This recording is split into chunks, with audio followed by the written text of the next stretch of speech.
Hi everyone, I'm Tim Von Rieden here at cgcookie.com, and welcome to this quick tips tutorial on how to create your own custom brushes using real life materials. And today we're going to go through creating some blood, and I'm going to be using this whiteboard and this bottle of blood that I just picked up. So with that, let's get started. So when creating your own brushes, you want to make sure that you're doing it on a clean slate. So right here I have just a bunch of normal 8.5 by 11 papers. And pretty much we're going to be speckling this blood like right on top of the paper. And what our goal is to do is to make the blood a brush, but then make the paper itself omitted. So we're going to pretty much just take out the background completely to make our brushes. And that's why paper works really well, because it absorbs light rather than reflects it. Where you can see how like the whiteboard definitely has more of a reflective surface than the paper. And then when we're taking the pictures of the actual brush, you want to try your best to get rid of any shadows or highlights that you can, because that'll mess up the brush. So I'm going to go ahead and take this to the kitchen area so that I'm not messing up my work desk over here and not getting blood on my computer monitor and everything. So let's just go over there and head there now. And if you've never seen CG Cookie before, welcome to the CG Cookie headquarters. Alright, so this is the table I'm going to be working on, and pretty much I'm going to set up a very basic setup where maybe this paper towel will help me get like a hold up here. That seems to be rolling too much. But if you're going for like the blood dripping, this will definitely help with just, gravity, and it'll just pull the blood down. But it looks like this paper towel thing is not going to work out, so I'm just going to go ahead and take it out. So this is my setup. It's really clean. We're just going to pretty much speckle blood right on it, and let's go.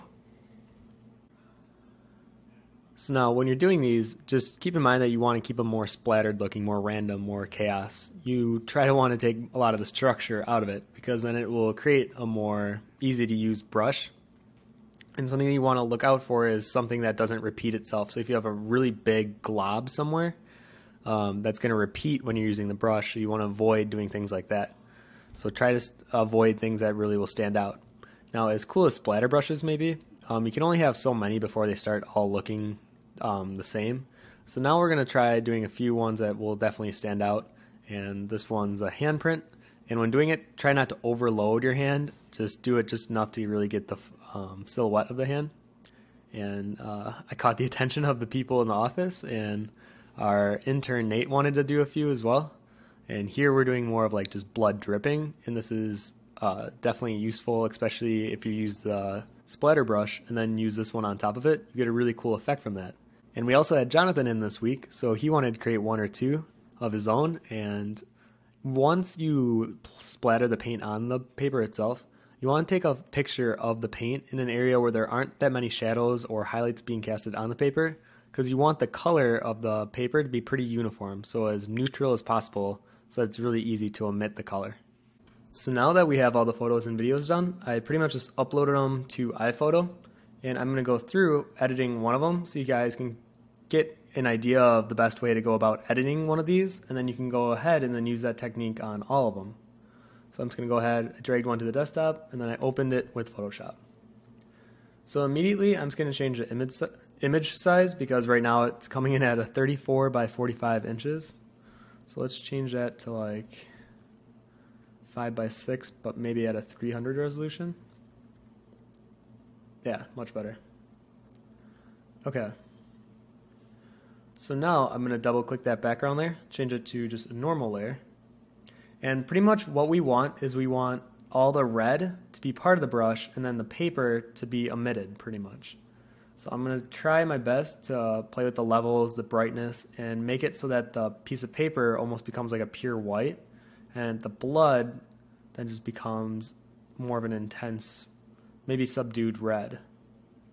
So you can see already just by playing with the levels, you can kind of delete a lot of that paper that's on it.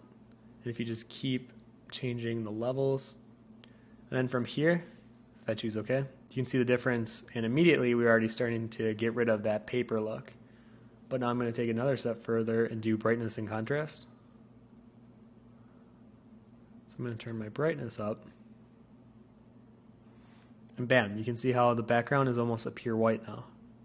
And now for contrast, I'm going to leave it, if you make it higher, you'll lose some of the little marks. And if I turn it lower, you can actually see some of like these lines disappear as the contrast gets higher. So we're going to leave it lower so we can keep a lot of those lines that we have.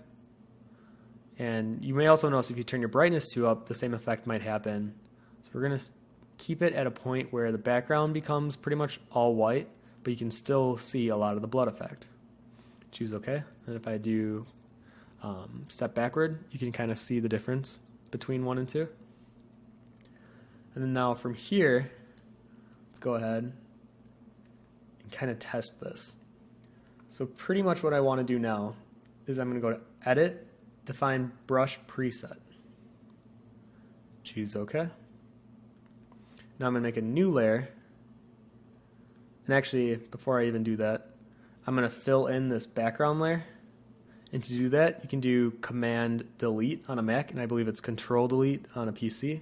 And pretty much that'll just take whatever that secondary background color is here over on your color picker selection, and it'll just fill it in. It's like a paint bucket. It's like an easy to go paint bucket. So now you can see how my brush is already floating, and we're already getting a really cool looking effect. So now if I laid it down with my brush, huzzah, you have that complete brush tool. But now if you zoom in, you may notice that some of the edges still need some cleanup work. So in areas like right here, you can see how we can still see that corner. So now what you can do is go back to the original piece of paper that we have, the actual photo, and pretty much you're just going to grab white and just draw over on the corners. And this will delete that effect that we're getting that we don't want. And usually I'll try to do it on the edges so we get a nice clean edge and there isn't any edge showing pretty much. So let's try it one more time. Define Brush Preset. Choose OK. And then go back to that new layer. And bam. So now we got rid of those edges that we were getting before. And then from here, if you really wanted to, you could play with the different effects, put like a transfer, a shape dynamic scatter, all the different things that you would want to really add some chaos to the brush. But usually I just use these more as a stamp. But you can see if you add more effects, you can really play with a cool brush and effect that you can give your piece. And even though this is meant to be created as a blood brush, it can be used for a multiple of uses, from maybe adding rust on a rock or maybe using it more as a texture when you need to break up the empty space. So don't think that this specifically just has to be used for a blood brush. And the last thing that I'm going to show you guys is how to save out your brushes so you can use them in the future. So let's say we really liked the shape dynamic scattering and transfer that we put on the brush. Actually save out those settings specifically. And the easiest way to do that would be to go to the brush preset menu here. Then you click on this post-it note in the corner here. And it'll say, so we're going to name it Coco Blood Brush 01. Okay. And there we go. So now it's saved with all the settings. Because when you originally do the define brush preset, as we can see on this brush, you can see how it has no settings saved in the brush menu. But when we click on the one we just saved out, it has those settings that we just saved out. And there we go. So that was the complete step-by-step on how you can take a photo of materials or whatever it may be to create a brush out of them. And if you are a Citizen member, you can download all the 8 blood brushes that were created from this tutorial. And those can be found on the brushes page. And I really hope that maybe this will inspire you guys to create some brushes on your own. And I want to thank you guys again for watching.